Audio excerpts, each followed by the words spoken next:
Hello friends, welcome to my YouTube channel.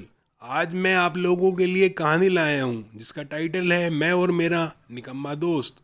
एक दिन park में एक बेंच पर बैठकर मैं और मेरा निकम्मा दोस्त बात कर रहे थे। तभी मैं यानी जशन ये देखता हूँ कि सामने से एक बहुत ही सुंदर लड़की अपने कुत्ते को पार्क में घुमा रही है।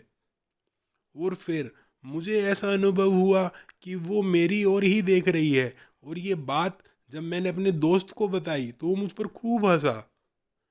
और अगले ही पल कुछ ऐसा हुआ जो ना कभी मैंने सोचा था और ना ही मेरे दोस्त ने, क्योंकि हमारी उम्र ही कुछ ऐसी थी कि हम ऐसा कुछ सोच पाए।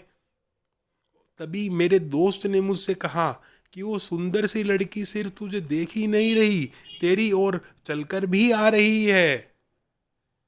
तभी वो एकदम से मेरे सामने आकर खड़ी हो गई और बोली, जिसका ना मेरे दोस्त को विश्वास हुआ और ना ही मुझे।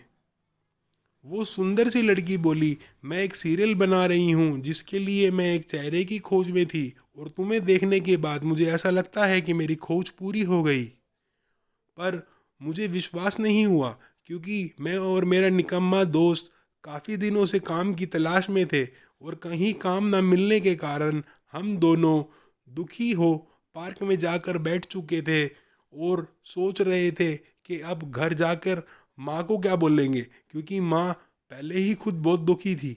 घर पर हालात ही कुछ ऐसे थे।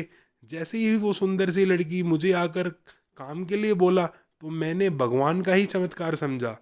और फिर अगले ही पल मैंने उसे हाँ कर दी और वो मुझे अपना कार्ड देकर चली गई। अब मेरे मन में एक उम्मीद थी कि मैं अपने घर के हालात सुधार पाऊंगा और माँ को चेहरा दिखा पाऊंगा। और फिर जब मैं अपने घर पहुंचा तो देखा माँ घर के हालातों को लेकर रो रही थी। और जैसे ही मैंने ये खुशखबरी माँ को बताई तो एक पल के लिए माँ को भी विश्वास ना हुआ। पर मैं जानता था यही मेरे लिए एक ऐसी चीज़ है जिससे मैं अपने घर के हालात सुधार सकता हूँ। इसलिए अगली सुबह उस लड़की की बताई हुई जगह पर पहुँचा। जब मैं वहाँ पहुँचा तो मुझे पता चला कि मुझे अभी पहले ऑडिशन देना है, जिसके लिए मैं तैयार नहीं था, क्योंकि मैं सोच रहा था कि मुझे नौकरी मिली है, पर ये एक नौकरी ना थी। पर मैंने किसी को कुछ ना कहा और ऑडिशन की तैयारी के लिए मिली 2 पन्नों की स्क्रिप्ट याद करने लगा, जिसके लिए मुझे आधे घंटे का समय दिया गया था।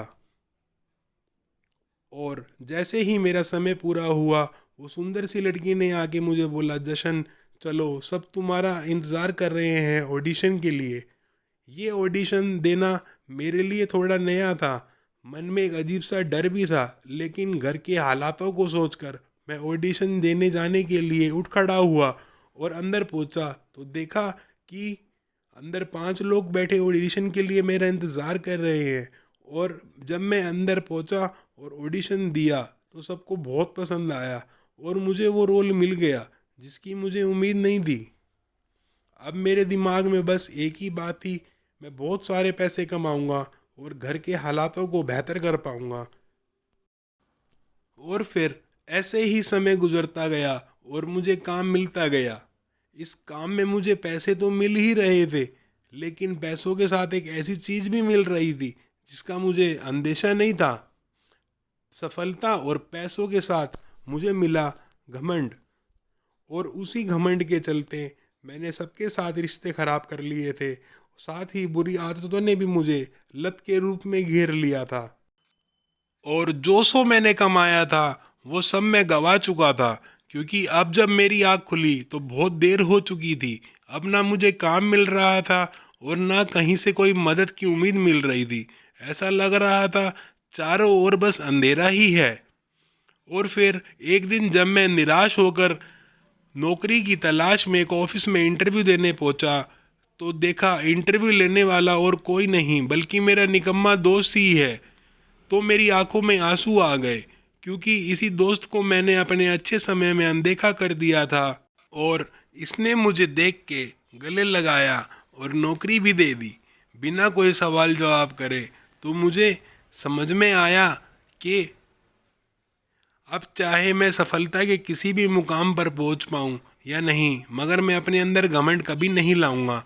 और मेरे दोस्तों, इस कहानी से मैं आपको भी यही कहना चाहता हूँ कि हम सब अपनी अपनी जगहों पे कितनी भी ऊंचाई छू लें, मगर उन लोगों को कभी ना भूलें जिन्होंने आपका साथ हमेशा दिया है जब आप कुछ भी ना थे। कहानी अच्छी लगी हो दोस्तों तो please like share and subscribe our channel. मैं और मेरा निकम्मा